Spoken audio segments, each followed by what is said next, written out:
Very warm welcome to ET Studios, powered by ColorTokens. I'm your host, Divina Lason, and today we explore a critical theme that is shaping enterprise IT landscape, building a breach-ready, resilient digital enterprise. In this discussion, we will explore the practical ways to build a breach-ready enterprise to stop lateral movement and complement existing security investments to achieve a minimal viable digital business. So without any further ado, please join me in welcoming our very esteemed guest today, Raja Ukil, Senior Vice President, Customer Success and Alliances, Color Token, and Navaneethan M, SVP, CISO, Alice Blue. All right, gentlemen, a very warm welcome to ET Studios. Thank you so much for joining us today. Such a pleasure to have you here. Yeah, thank you. Thanks, Laura. Thank you so much for Divina. having me. Yes, absolutely. And we're here to really deep dive into a very integral topic here, especially at CISO Annual, which is building breach-ready, resilient, and digital enterprises. And who better to deep dive into this than to absolute experts in the field? To kickstart, Raja, maybe you can start with some context setting for us, right? Because we're really going to understand the various facets of breach readiness. So what does it mean to you exactly? And in your vantage point of working with a cross-section of industries and geographies, what does it really mean today to be breach ready? So, what we are saying is that a breach will happen in every organization. You cannot claim that it will never happen to us. So, the thing is, a breach on part of the enterprise is probably okay and easy to control and manage before it becomes a crisis. So, how do you prevent a breach from being a small incident into a major ransomware attack? So, towards that, when we started this company, we said we should anchor this around the zero trust principle, which says allow whatever is required, verify everything, assume there is a breach, and do not allow anything else, right? So, that's the mantra. And when an attacker comes in, they tend to move laterally within the environment, right? And that creates the maximum damage. So we decided on micro-segmentation as a concept and an architecture. And that's when we created X Shield as a platform, and which exactly does this, right? So makes you more resilient. It's more proactive security. Because if you really look at it today, a breach, it takes a minimum of 51 seconds to spread, right? In 51 seconds, you cannot detect anything, analyze and do stop anything. So we had to be ahead of the curve. And that's how, we said this will solve the problem. And now we have hundreds and hundreds of customers in every industry across the world who are deploying our solutions, have deployed and feel more secure in managing a crisis. Please, let's get your input as well, because it would be great to understand from a CISO's perspective exactly. Maybe there's some examples of a breach that you have faced, but truly, what does it mean to be breach ready in today's day and age? See, absolutely. As Raja had mentioned, breach will happen, but if anything happen, how soon you'll get up and run it's the bigger issues, right? So one is in terms of the prevention, and second one is the detections, and then it is like in terms of how we are resilient to come out of the situation is also very important, right? So if you take any organizations, like all the organization is driven by supply chain. So none of the organizations, they will not have the one set of applications, infrastructure, or maybe including people. Really, we need all people, process, technology, governance. It's driven by the supply chain. So really, we don't have a much control on that. Actually, it's like only the way is zero trust architectures will help us to avoid all the lateral movement on the early stages itself. That's the first one. And second one is it's not only on in terms of the preventions, right? If anything was happen, how soon you come up also it's a matter with them, because that's what it is like all the B2C, B2B business it's running on, because it's like a digitally connected ecosystems. And any places, anywhere there is a downtime or there is like a drip in specific accessibility or the product flaw, then it may create the bigger noise and coming up from X to 3X will take maybe another 6 months. So instead of that, like it's maybe how we can make it as all the proactive actions with the zero trust architectures and to avoid all the supply chain risk from the end to end.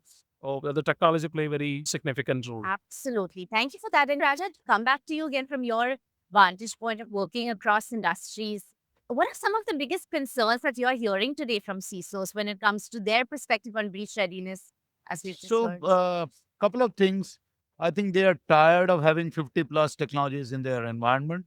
For certain industries, the manufacturing side of the house, operational technology was not in their control. There was nothing there, right? Now they have been asked to take over.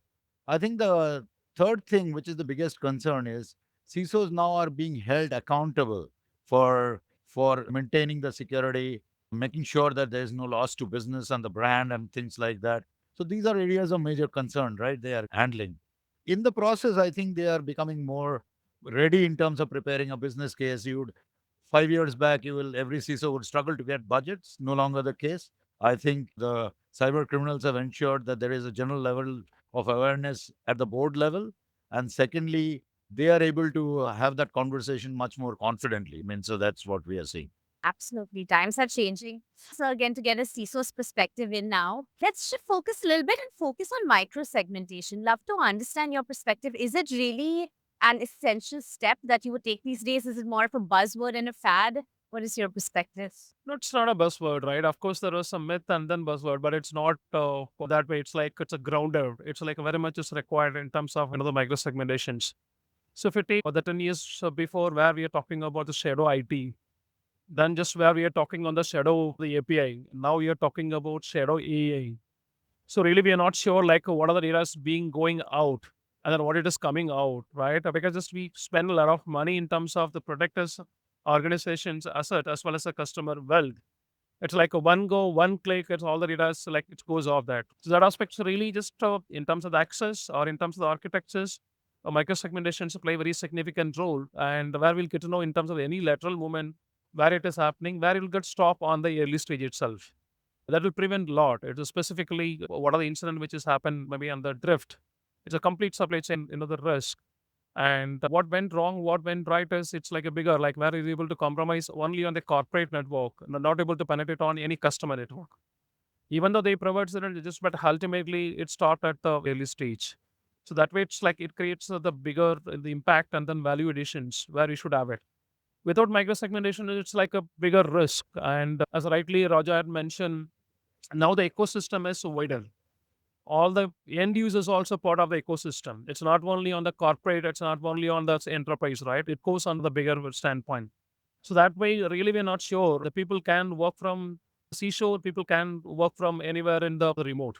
But ultimately, it's everybody's connected on the respective applications and does the same test of work. So that way, really, just where we need a very clear the demarcations and the identifications and classification. At the same time, authentication and the authentications will happen based on the microsegmentations in a network. So that way, it's no point in terms of looking. It's like should have it or not. It's like a must to have such architectures on this current environment what we are playing. For Stratas, we've just heard truly it is a must, and that's how CISOs are seeing microsegmentation. But are there certain misconceptions that you've observed in the industry? Are there certain ways in which organizations can look at simplifying the process, really? What would be your advice to the CISO? I'll take you back in history a little bit. Remember the Battle of Troy, and this is where the Trojan horse came from. The belief was I had a gate and I had a moat around the castle, and if I protect it well, nobody can ever breach my defenses. So there are still, obviously, industry evolves at different stages. I think there are organizations who believe in that myth. They think putting up perimeters like that will protect them. So that's one part we see. The second part is we also see misconceptions around sometimes network based tools are put in place to do segmentation. The challenge around that is there is a digital transformation with AI coming in. There is a huge workload shift towards the cloud, right?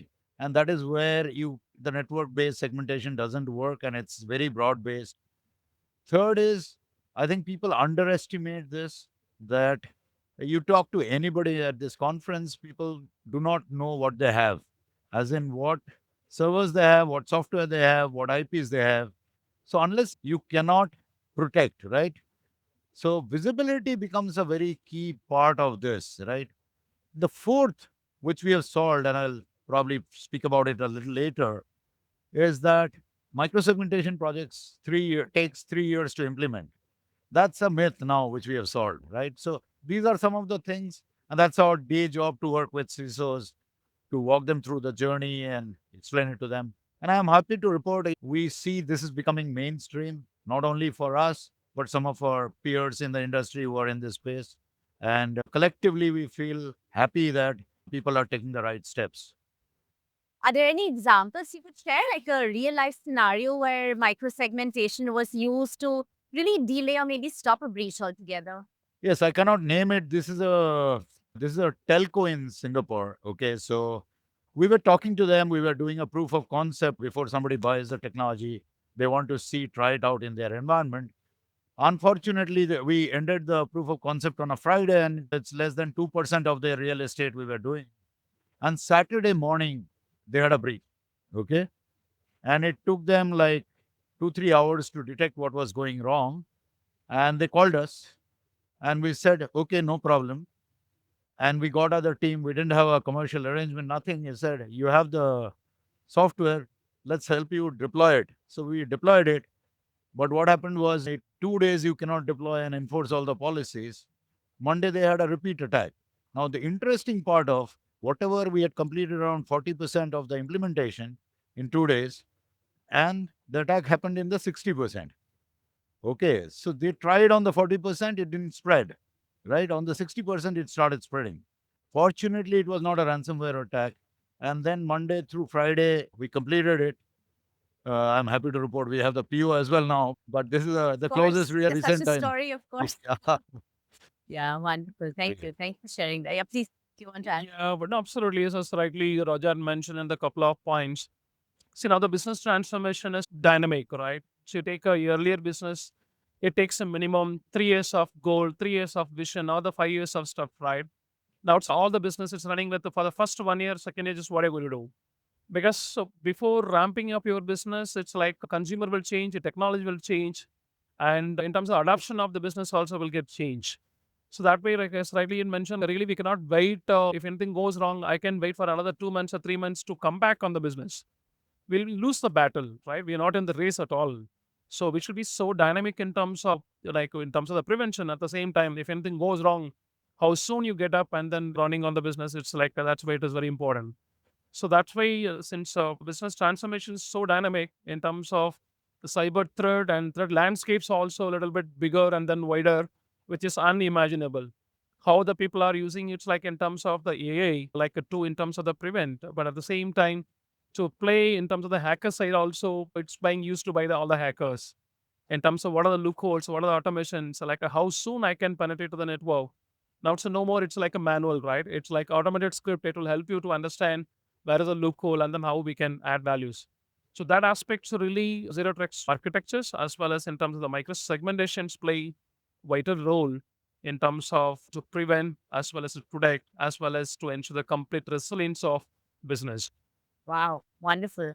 Gentlemen, thank you so much. Before we wrap up, of course, our viewers are security experts across the country. And is there one key takeaway that you'd like to leave us with today when it comes to really a key facet that one must think about when it comes to breach resilience? Just one key takeaway. That's it. Yeah, I think the future is all about AI, LLM based models. That's a very hard problem to solve. The current set of technologies is not adequate to solve that. We acquired a company 1.5 years back, which is into the identity space, passwordless authentication. I think you can verify identities of human beings, but machine to machine identity is something which is the hardest to crack. I'm happy to report we have made significant progress. It is still at a research and development stage, but that keeps me awake, right, after so many years, that today the benefits are obvious, right? Means it has such an impact on process automation, on productivity, etc. But at the same time, there is a truckload of risk which is getting added, and we are not prepared for it. Right. Words of caution. Yeah, absolutely. And so it's a more of just a point. What we have mentioned is the risk is not stagnant. Risk is not static. Like we may foresee something, but beyond that, it is happening over there. Actually, it's based on the AI component, the what we have it. And from responsibility standpoint, earlier in the organization, we used to say it's like cybersecurity is everyone's responsibility within an organization. Now the ecosystem it's a little bit wider, with every layman responsibility also. Because if everybody is on the smartphone, it's all interconnected. If you want to make any attempt, I may not require to get into the organization. If I get into your mobile, it's more than enough. Through that, I can penetrate and make impact. So that way, as like it's a more responsible, like how we ensure that the responsible AA, like in terms of say responsible security also play very significant role by all common man or the layman of the country. Yes, wow, wonderful. We are all equally responsible. Responsible, Not only absolutely. the security experts out there. Absolutely. Wonderful, gentlemen. Thank you so much for being here on ET Studios and sharing all your insights and all your advice for our viewers today. It's truly been a pleasure to have you here. Thank you, Davina. Absolutely. Thank you. Thanks, Ivana. Thank you so much for having us.